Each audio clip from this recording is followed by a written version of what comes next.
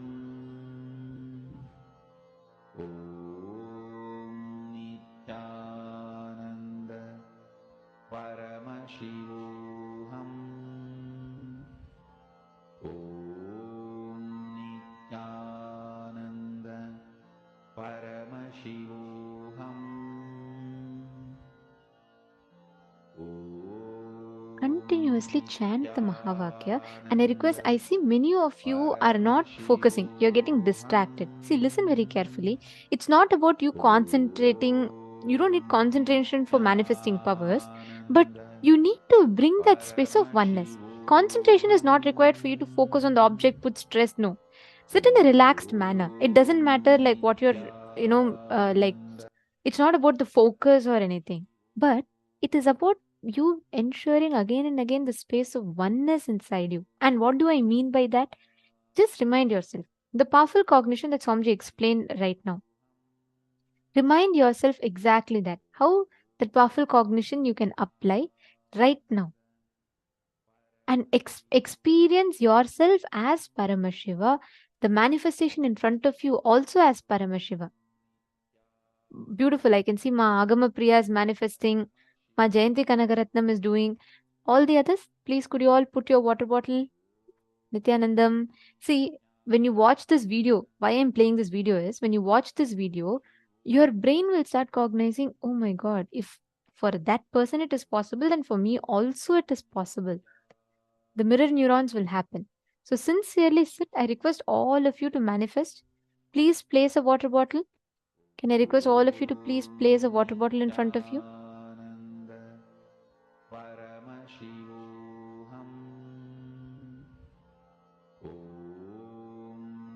Nithyananda Paramashivoham. Om Nithyananda Paramashivoham. Om Nithyananda Paramashivoham. Om Nithyananda Paramashivoham. Om Nithyananda Paramashivoham. Om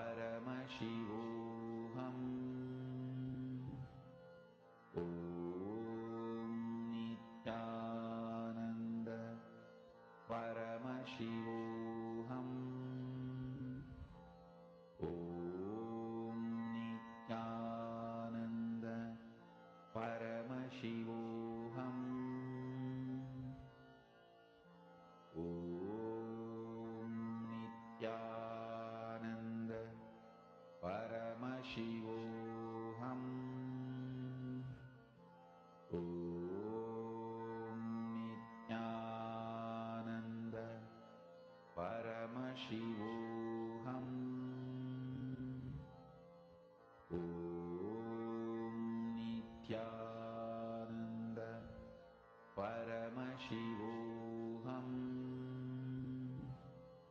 Om Nithyananda Paramashivoham. Om Nithyananda Paramashivoham. Om Nithyananda Paramashivoham. Om Nithyananda Paramashivoham. Mahamahavagya, spiritual lullaby for Samadhi, and Suprabhatam, wake up call, wake up song for Paramashiva. This Mahavagya is spiritual lullaby for you to fall into Samadhi. Suprabhatam, wake up song for Paramashiva to wake up in you. Just remember this one powerful cognition. This Mahavagya puts me in Samadhi. This is spiritual lullaby for Samadhi. And Suprabhatam, wake up song for Paramashiva in me. For Paramashiva to manifest.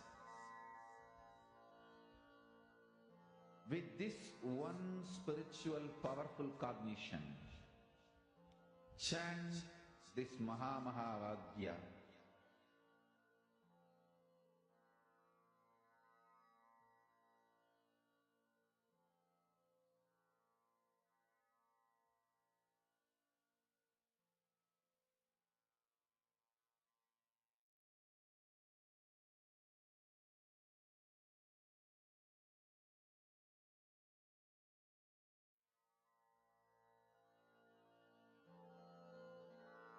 Mahavagya, spiritual lullaby for Samadhi. And Suprabhatam, wake up call, wake up song for Paramashiva. For Paramashiva to manifest. With this one spiritual powerful cognition, chant this Mahavagya. Om Nithyananda Paramashivoham. Om Nithyananda Paramashivoham. Om Nithyananda Paramashivoham. Om Nithyananda Paramashivoham. Om Nithyananda Paramashivoham. Om Nithyananda Paramashivoham. Om Nithyananda Paramashivoham. Om Nithyananda Paramashivoham. Om Nithyananda Paramashivoham. Om Nithyananda Paramashivoham. Om Nithyananda Paramashivoham. Om Nithyananda Paramashivoham. Om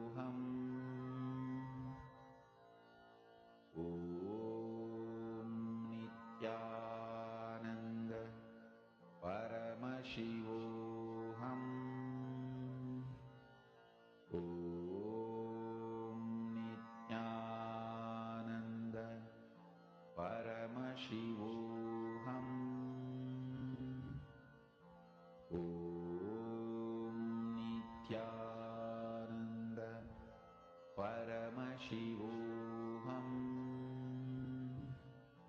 Om Nithyananda Paramashivoham. Om Nithyananda Paramashivoham.